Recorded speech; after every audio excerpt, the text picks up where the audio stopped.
people were waiting in the cold. People were coming inside and waiting more. And it was like 10 of us trying to maneuver around each other. Yeah. We all had our stations. I was making sandwiches with Friha. Amna was making waffles. Wow. It was very chaotic, and we actually ended up closing 2 weeks after opening because we needed to, regroup and rethink the whole process. Like, okay, like we need to be able to produce a lot more than we are currently. Salam guys, welcome back to Muslim Made.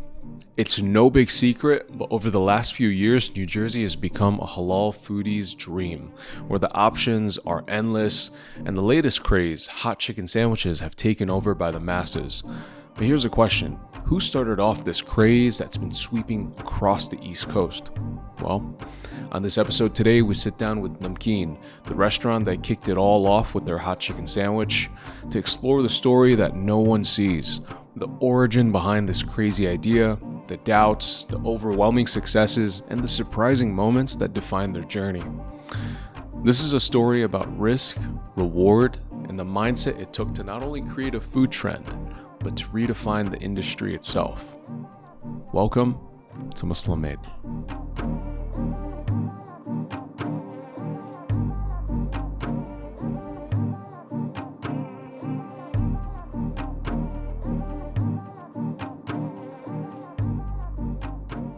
To kind of break the ice a little bit and get the conversation going, Namkeen has been a family affair, right?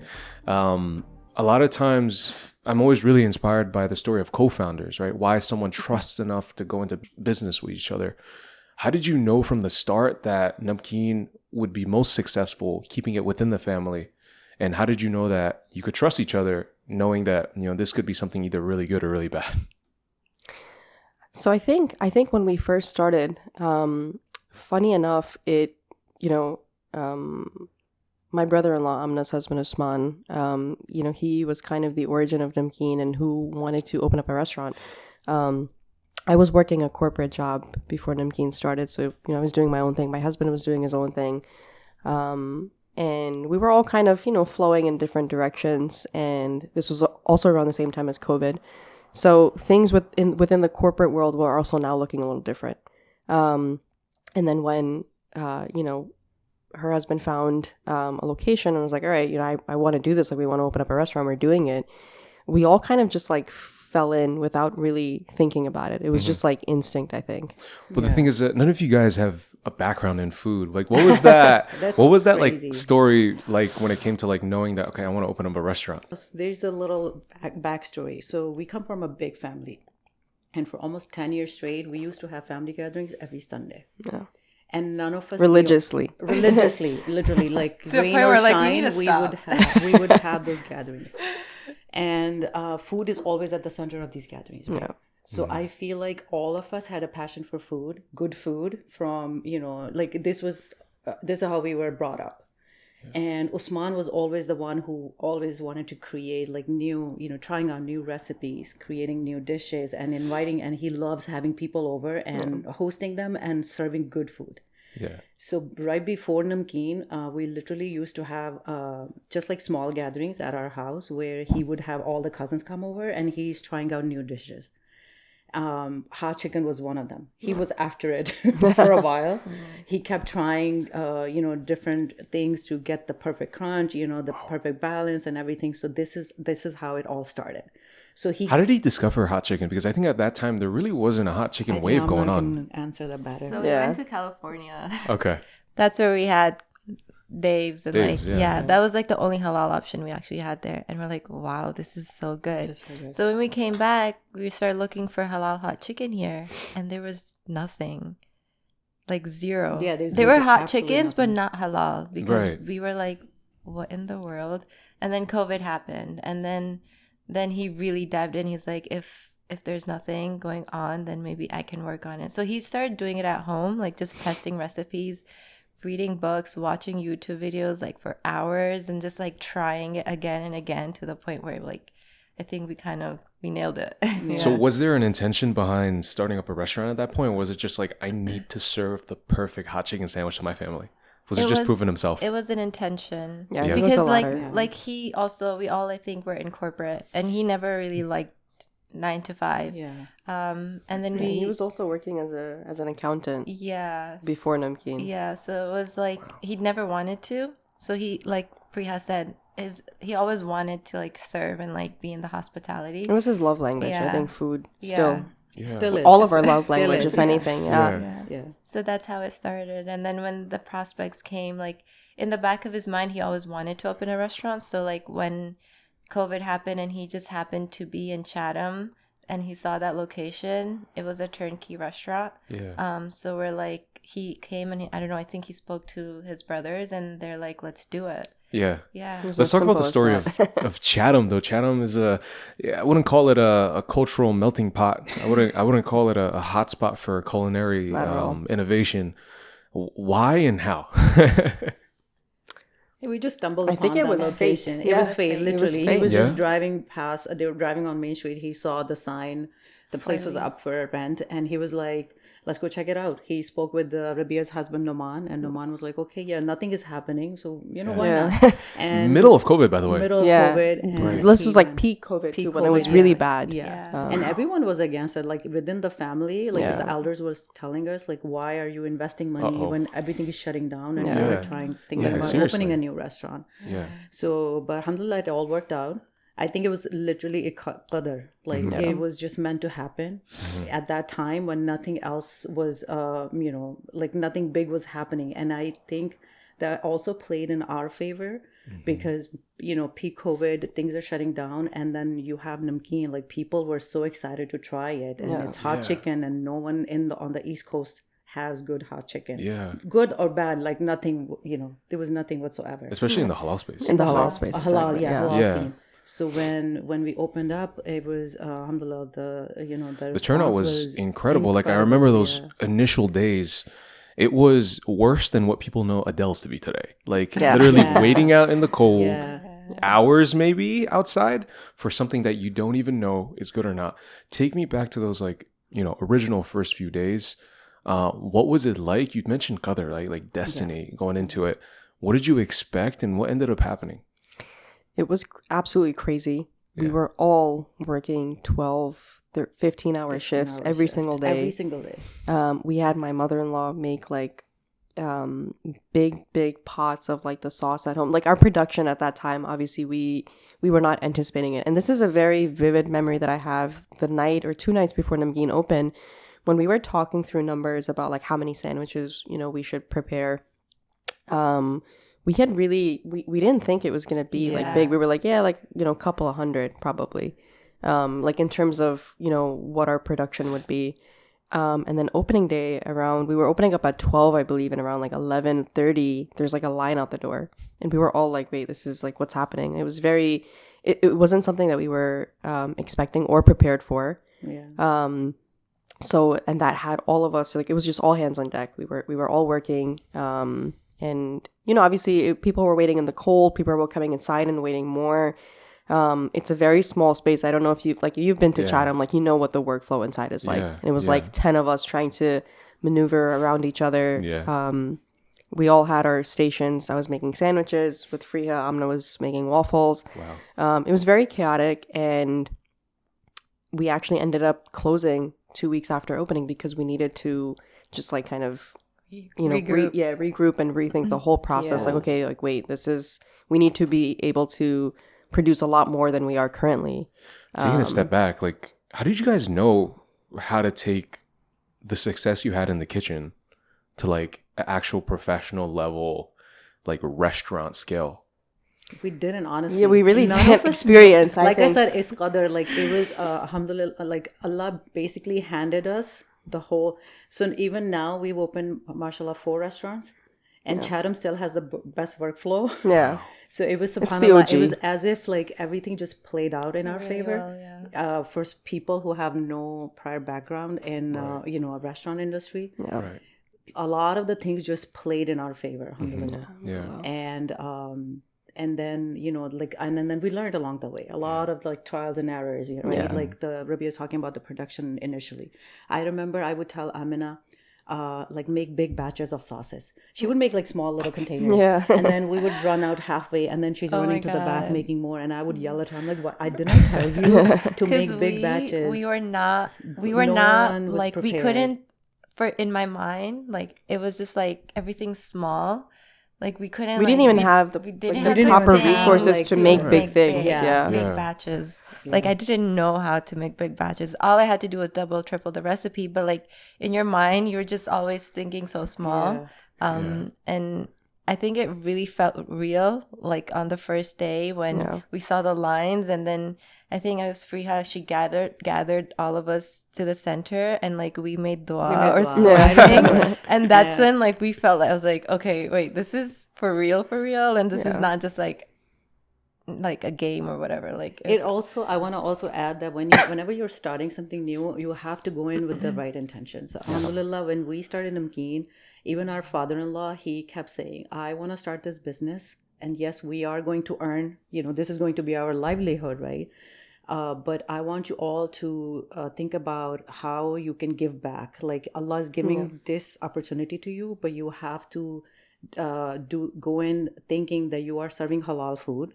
First of all, that's your one intention. You're serving halal food to the community, and number two, we want to give back in the in Allah's way. Like, so we do donate a certain portion of our earnings, to like different charities. Yeah, subhanallah. So that's like alhamdulillah, like we have been doing it every month or every quarter, like when we do our finances, like numbers and everything, we take out a certain portion, a certain percentage, and then we donate that.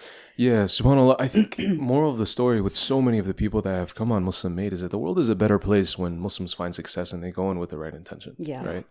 Not even through the bottom line or the top line, through donations. It creates a world where it's a little bit more equitable to not only just Muslims but to everyone, right? You put a good product out there and then you give back, right?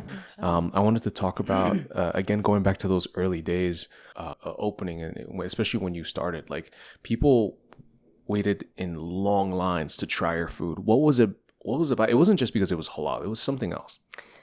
I mean, that's the interesting part. Like, so we just talked about how TikTok had just started.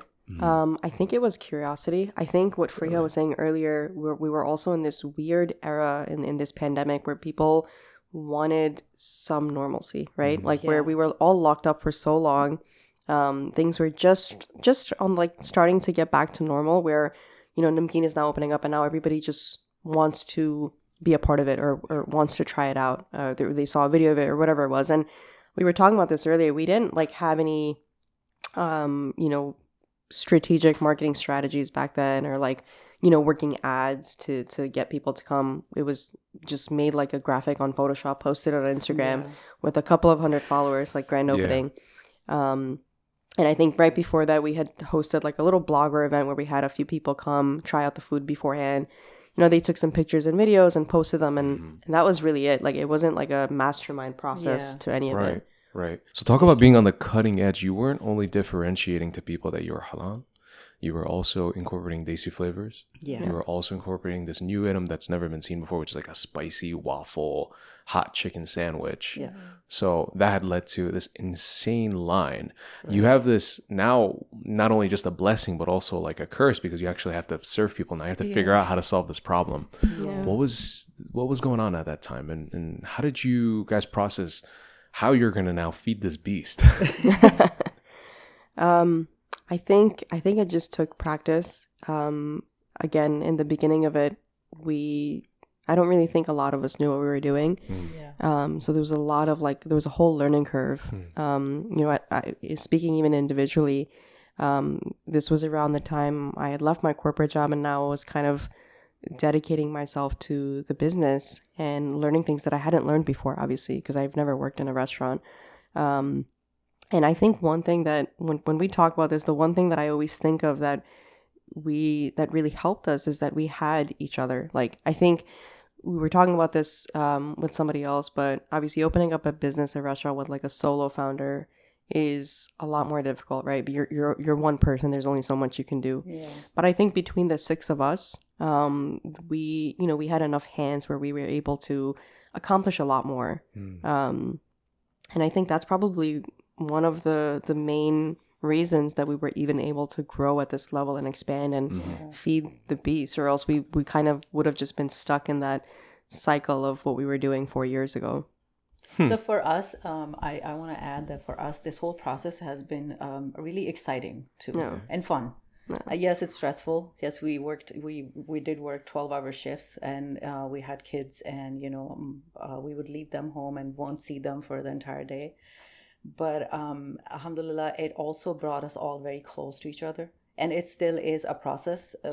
Anything related to Namkeen or Chashni, when we are brainstorming ideas, or we are coming up with strategies, or whatever, the whole process, it's still fun. Like as a family, we come together, we sit down, we make decisions, we come up with new recipes. Usman still is the person who, and Amina too, for Chashni mainly, she's the one who comes up with the recipes. So it's exciting, it's fun. So. What do you think is the key to navigating conflict, especially when it comes to family? Alhamdulillah, I want to say for us, it's very easy. You have to be very patient when you're working with a group of people. You have to know that what their strengths and weaknesses are. There has to be a level of respect when you are communicating with other people.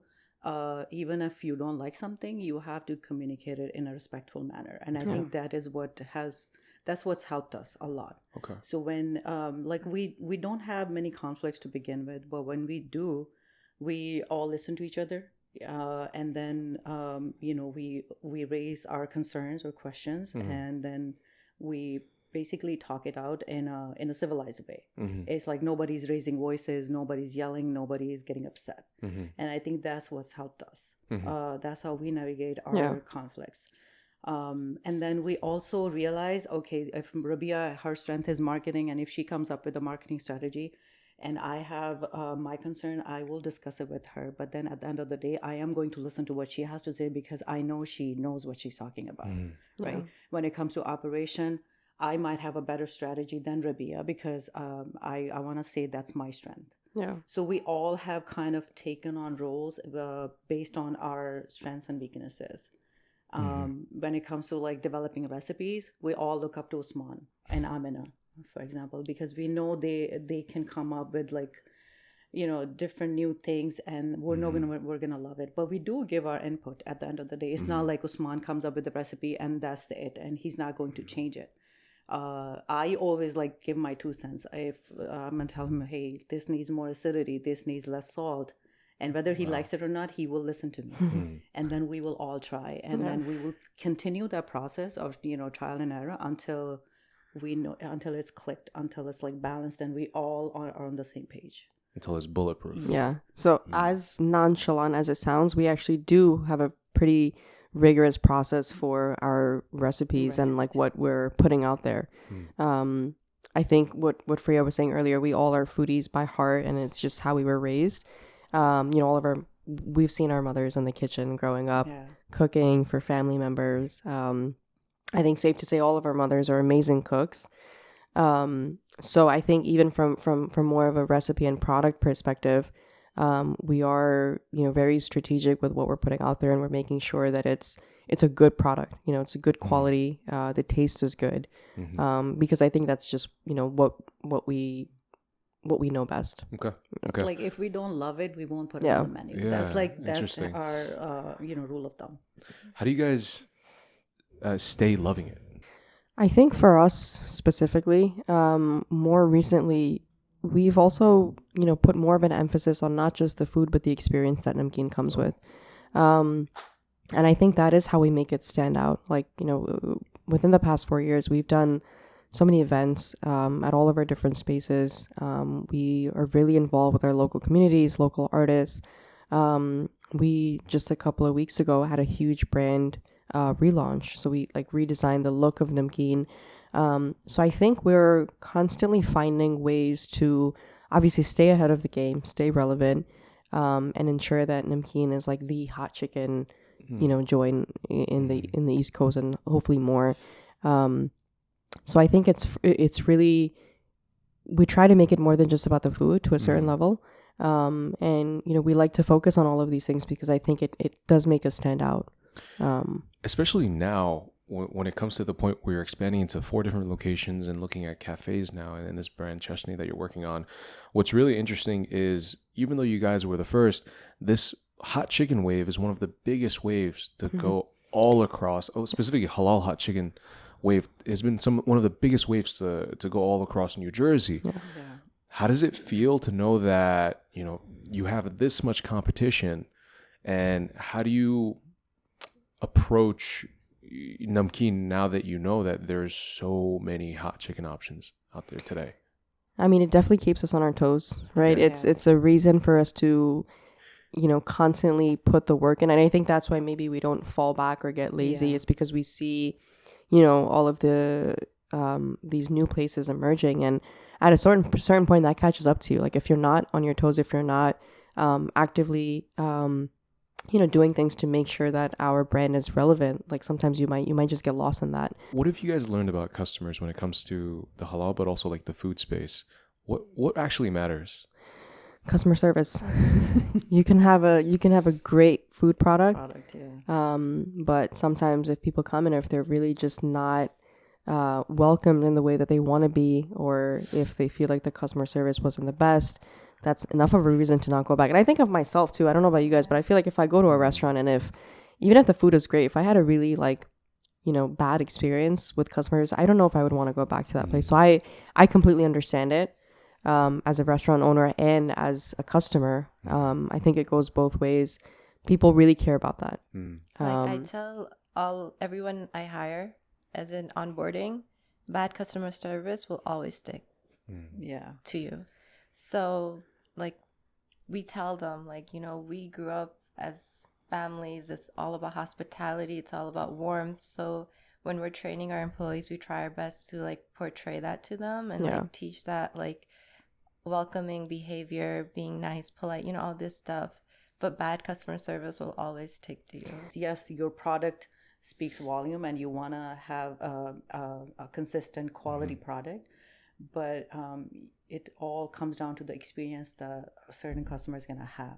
If they have a good experience when they walk in through your doors, they will remember it, and then the food will stand out more. Oh, wow. Yeah. I think ultimately people will forget the taste of the food, but they'll never forget how they felt when they were there. And I think that's going back to your question about Muslim businesses, I think sometimes people maybe focus too much on the food where they get lost and they're not able to understand that. But especially nowadays, I feel like the competition is so tough.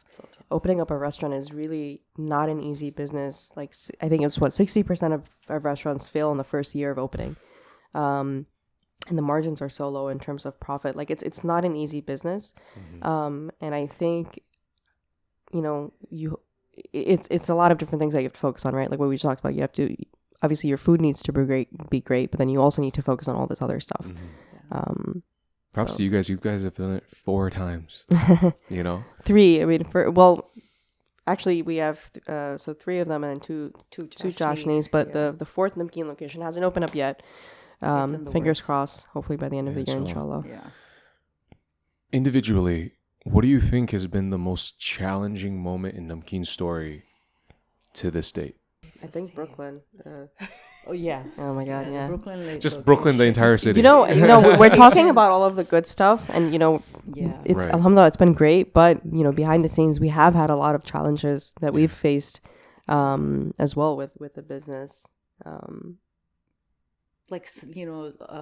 mean, I can't think of one particular incident, but there have been times when staff hasn't shown up, and then you're like, and the store had a delayed opening because there was no one there to open the store. Yeah. A few times that's happened. A few times we have run out of different ingredients, and then you can't serve a certain item, or close the store altogether. I remember Matachan had a fire. Someone pulled the extinguisher and the whole. There's always something. And then we had to close down the store. The customers were sitting and eating. It was the sprinklers chaos. went off. And there was nothing. I think someone did it by accident. Yeah, it was an accident. It was an accident. But these things are inevitable. Yeah. We've had flooding at our restaurants before. Flooding too. Yeah. Yes. lots of things that are just out of your control, really, Yeah. and you just have to deal with them when they come. Yeah. I mean, it's amazing. You guys went into this just trying to create one special hot chicken joint for, for not only just Muslims, but just this cool spot for people to try this new thing that you had. Did you guys ever think you'd end up in this place? And now that you are, what's the vision? Because you're growing. Do you feel like you're in control, or are you guys more so in the ride? No, I don't think any of us expected this at all. No, it was a very, we thought we would just have this little old restaurant, in Chatham that we would all just swing by every now and then, and it would just be there, and that was probably it. And when did it get real for you guys? I think From it was day like one. from opening Day day. one. Once we saw the to make dua, that was So once we saw the line still wrapped remember, around the like, block. right before opening the door, we gathered in a little circle. We made dua. because it was just family. We It was didn't just have any other family, employees. and, It was like just COVID, us. like everybody. I want to say everyone during COVID was feeling particularly closer to Allah because there were some rough times, scary times. moments, Of course. Yeah. So we were all in a good spot, and then we made dua, and I feel like all of this success is still, the fruit of that dua that we made before we opened the door to our first customers in Namkeen. And I think to answer your second question, I think we are definitely in control, and I think that's one of the reasons that we have, alhamdulillah, been so successful, that we've been very, with every location that we open, we haven't kind of just been like in a hurry. Sometimes people open up restaurants and they get a little greedy and they just like want to keep opening up more, or like want to franchise right away. And sometimes that works, but sometimes that doesn't, because especially in this industry, like you need to be a lot more, you need to have a lot more of a thought process behind doing these things. So opening up, 3 locations within 4 years, opening up our 4th, it's been like steady. Fast, yeah. But it's been, we've made sure that we put enough thought into every location that we've opened up in terms of the location. Long-term vision, same, like we want to be able to expand more, but we want to make sure that you don't get like too caught up in like, let's open up the next spot. Let's open up the next spot. Let's sometimes people, you see some money coming in and it's like, all right, I want more and more and more. And it becomes an obsession to a certain point. A question I always had when it came to your stories, what's the mission behind, like, why are you guys doing this? Like, it seems like you're adding more headache to yourselves. Why is there something you're trying to get out of it? I think in a certain way, and I know, I'm sure you guys feel the same, but it's a very rewarding feeling at the end of the day. As, difficult and stressful as it is, it's a very rewarding feeling being able to watch people come in, enjoy the food, enjoy the experience. It's like, we did that. Like, we created this product that people are enjoying, making people feel good. I think this maybe goes back into a little bit more of like a psychological perspective, but you kind of find joy in bringing happiness to other people. Being able to, even this wave that quote unquote, that we've created, where all of these other people have joined along. I don't think I look at it in a negative way. Like, oh, like we have so much. It's great. It's great that all of these Muslims, like we have so many options now, like 4 years, it's crazy. 4 years ago, there was none of this. It's a different world. And I remember telling everyone that we need to put up a halal sign. We're not opening without that. And I think we were all on the same page. So when I was talking to the team at Joshny, and I was like, we're a halal restaurant. And I asked them, you guys know what halal is? And everyone's like, yeah. They're diverse, like a very diverse crowd. And I remember 4 or 5 years ago when you spoke about halal and everyone would be like, what is halal? Yeah. So like, I'm like really glad that we got to this point, to the point where everyone is familiarizing themselves with halal. And they're not scared of it. They're not afraid of eating halal. It's a representation of Muslims, of South Asians. You grow up seeing other people do it, and it's like, I feel like sometimes we don't have enough of it as Muslims, as South Asians, especially in the world that we're currently living in. So it's a great feeling being able to see that we're also being celebrated, and that we're also, seeing success to a certain level. I mean, you were talking about Chatham, like the fact that you showed that something like this could be successful in Chatham. It's not unfair to say that we take credit now. A lot of the Chatham people don't know about what halal means, or what Ramadan means, or because when they come in and we have Ramadan deals, they know what Ramadan is. Yeah. Right. So amazing. They're taking Ramadan specials. Like, we don't care. Like, go. Sometimes they'll grab a It's date like, too. brother, it's only 3:00. You're not supposed to be eating. What's going on? Educating, people around you also. You're serving the community. And the employees, like, our team is so wonderful, and everyone understands, what we're serving and what we're all about. And I think that also plays into it. I also need to say this, but we've actually at Metuchen, one of our employees converted and has, accepted Islam, which is such a crazy thing. During Ramadan, he started fasting because he thought it was interesting. Yeah. He was just very curious, and we were like, oh, we kind of need you to everybody else is fasting, so maybe you don't, so you can actually do all of the legwork. And he converted. So powerful to hear that, because we think about what it means for something to be Muslim made, and we think about if we're not happy in the world that we're living in, we have to do something about it. And you guys did it through your own small little way. And if you know it or you don't, it's Namkeen's more than just a chicken sandwich, right? And you've been able to, like you said, like take that marketing, take that approach, and take a step back, right? And I wanted to touch on one important thing, because I feel like the success that you've had is something that a lot of Muslims will find within their own ideas.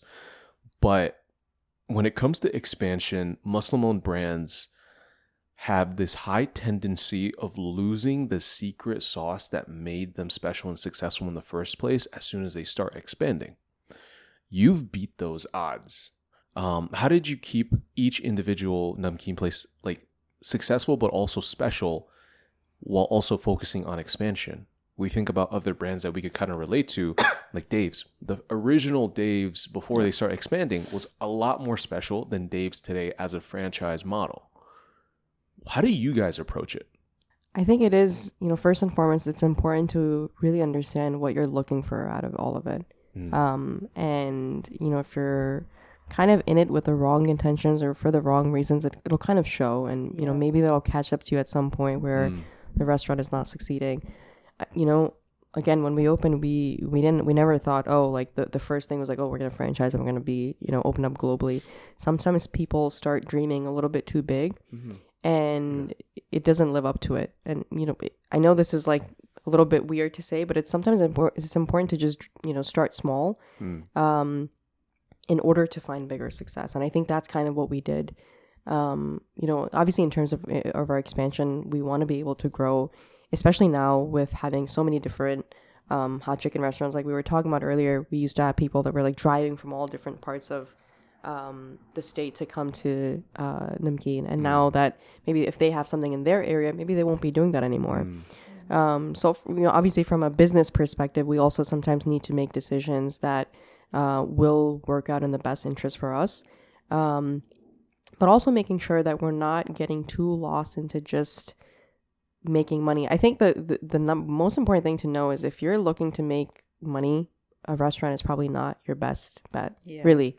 And I say this, because it's just how it is. The profits, when it comes to Muslims starting their own business, because the profit margins are so low. So low now with inflation. I don't even know if we're allowed to say this, but at this point, a lot of the money that we make, we don't really see. It's just being, reinvested and recycled back into the business. So sometimes people see, they got, they have 3 locations, 4 locations from banking, making money. That's not it at all. We've actually heard people say that. Yeah, I have, and it's crazy. I'm just thinking, no. If only you knew what, the costs are, expenses, cost of goods, labor, staff, all of these things. When we started Namkeen, I feel like it was very profitable back then. But now with the amount of inflation, there's very little profit margins in restaurant business, and I'm sure every restaurant business owner would agree with me on this. And talking about franchise, we're not there yet, so it's a learning curve for us. So when we get there, inshallah, in future, whenever we do get there, we will know, what we have to do to keep Namkeen the brand that it was, or not turn into a Dave's or Halal guys. It's interesting that you mentioned that, because I think other New York City like halal food cart truck businesses who are successful in the same way as Halal guys kind of saw their downfall.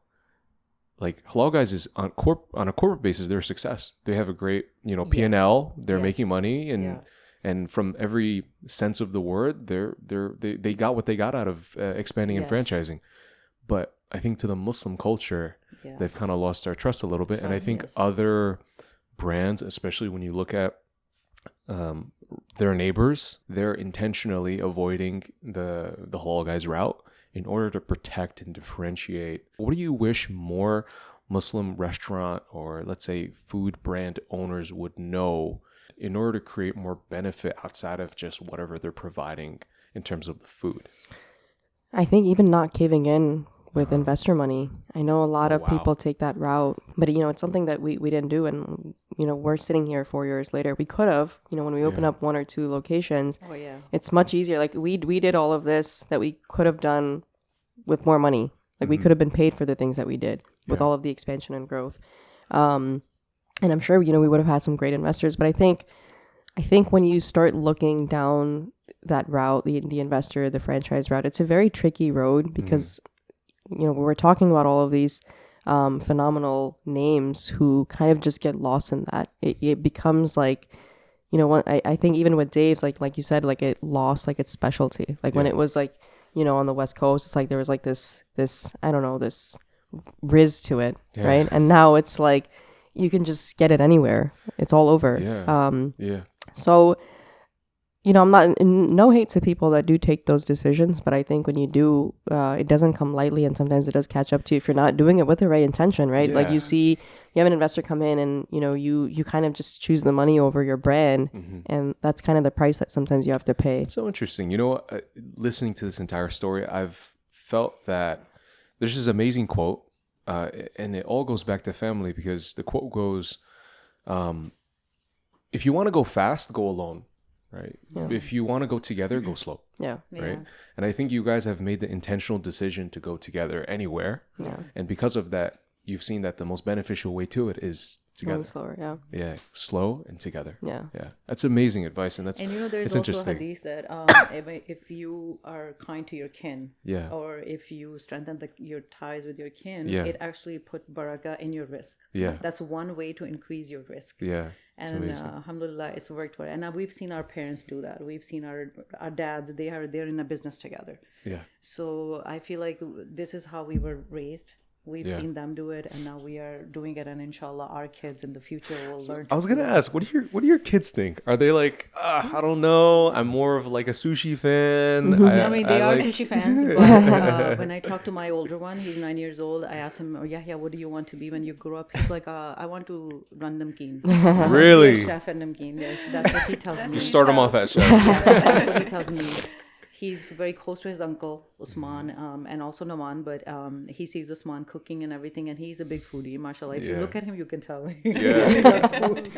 Mashallah, maybe that's the next spark. That's But like even when Usman's talking or doing anything, and Orhan, my son, is around, he's like, you're going to take over after this. So like it's our mindset, I think even him, he's very entrepreneurial. How do you say that word? Entrepreneurial. I always mess it up. I can say it, but I can't spell it. So he has that mindset, and I think he never liked the 9 to 5 ever.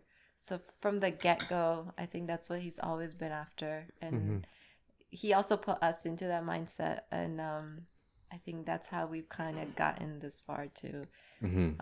I feel like Usman, he's more of a creator. He loves creating. It's interesting how like each of you kind of know your roles or know your lane, and you don't cross over or try to take over. Yeah, and I think that's our secret sauce. That's the secret sauce. Don't cross over.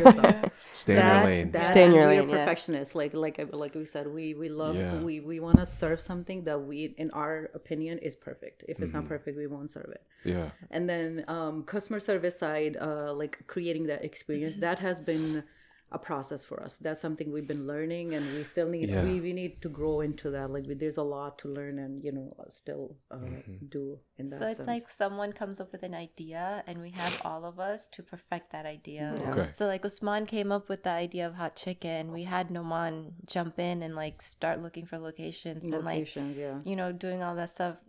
Rizwan, Friha's husband, got in all technical with everything. He's our handyman. So everything breaks down. We kind of all like helped each other perfect it. Yeah. Everyone has a specialty or some something they're really something they're really good at, and then we kind of give our 2 cents, and everyone kind of adds to it and perfects it to the point where we're all like satisfied with the result. Cool. Wow. So wow. Okay, and to kind of think about closing and pulling the story, all together.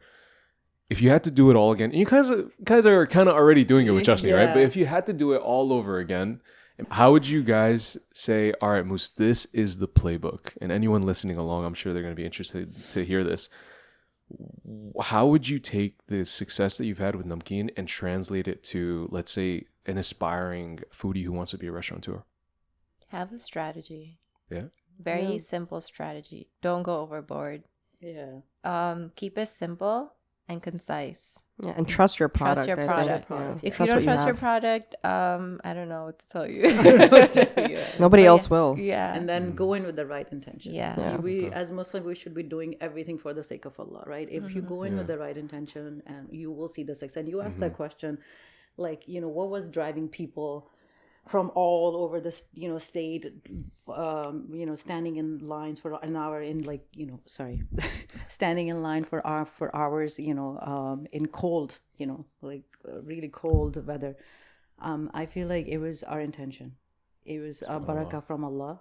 Yes, we trusted our product. We put in the hard work. We did what we had to do, and then we left the rest to Allah. And that's what we have to. That's the secret sauce, also. And I think don't expect a lot of money in the beginning. It takes years for your business to become profitable.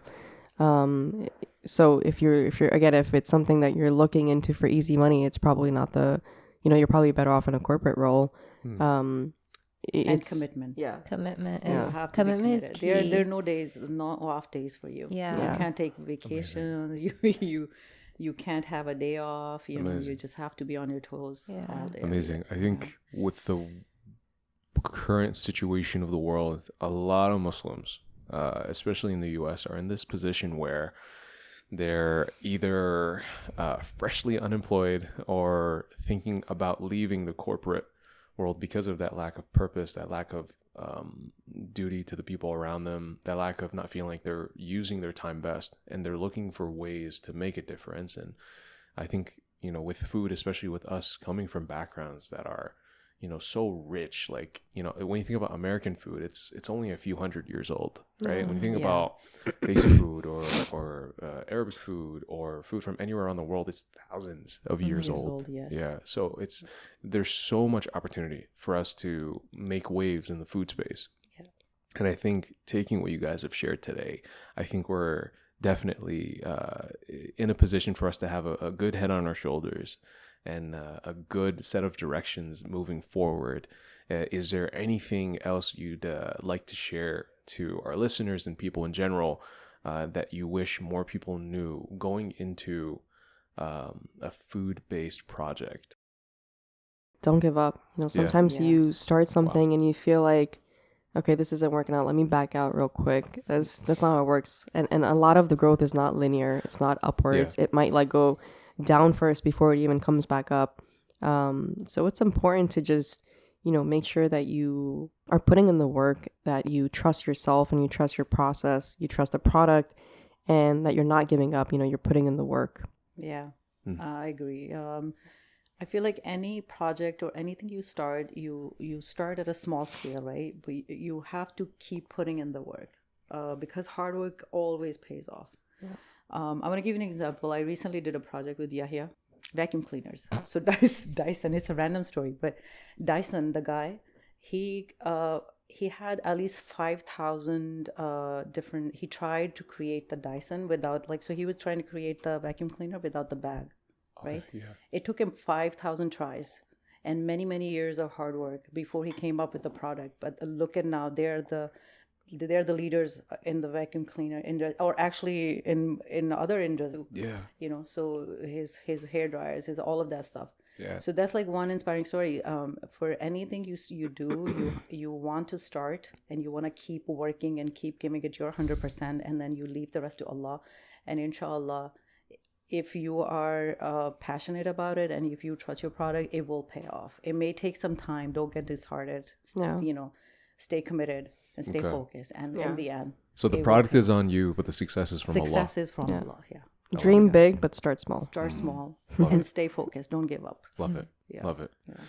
Guys, I can't thank you enough for sharing your story and taking us through all the grit, the good times, the bad times of Namkeen and the future. What's on the horizon? What can people expect? Hopefully more expansion. Again, we're working on a slow and steady growth. We're trying to not be hasty with any of our decisions or just trying to grow too quickly. I think honestly, we're all enjoying it. It's our baby. It's become our baby. It's, it's what we quite literally like live, breathe, eat, sleep, everything. It's the center of our conversations. I think it's consumed all of us and not in like such a negative way, in a good way. So we want to really enjoy what we've built, and hopefully inshallah be able to grow at a steady pace, maybe nationally, globally, who knows, and maybe come up with new recipes. New recipes as well. What are you guys thinking? So we've been doing some specials. And Usman is always in the kitchen cooking up something, so he will come up with something. So we were else. at Joshny the day before we're opening, and there's like a whole list I've made to do, and I go in the kitchen and he's making pasta for the team. And I'm have you seen the bear?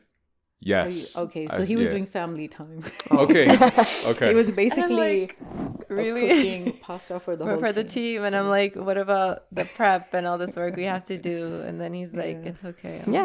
Sometimes it's important to I know my role. I'm going to stay in my lane. And I don't think we touched on that, but staff appreciation is key too. I don't know if we talked about that, but we really boosting morale, making sure that the people that work for you feel important, they feel valued, they feel heard. We try to make sure that everybody is feeling like this is where they belong. Like there's a sense of belonging, because that's what people crave, I think, too. Do you think anything's overhyped? Hot chicken. Yes. Probably hot chicken. I don't know. Is there a future? We started the wave and now everyone's writing. Like I'm sick of it at this point. Like I want, halal Mexican food or... I don't know, like halal steaks, or maybe we'll do that. Who knows? I might have to tag into this one.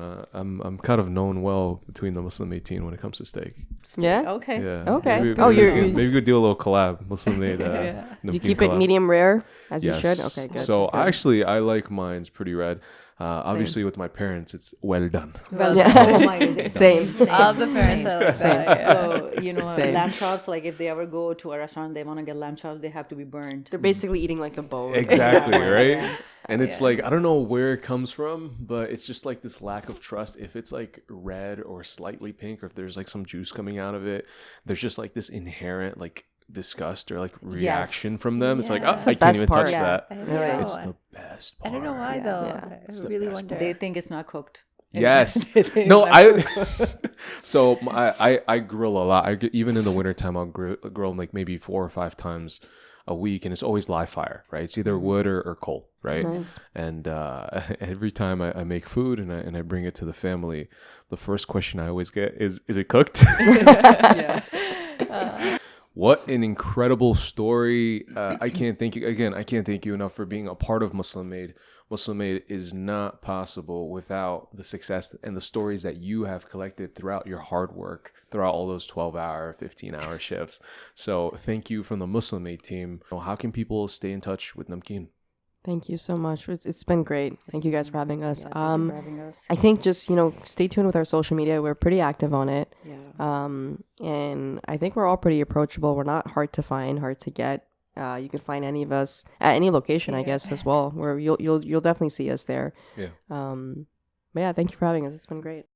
Jazakallah khairan, and thank you so much for joining us on this episode of Muslim Made.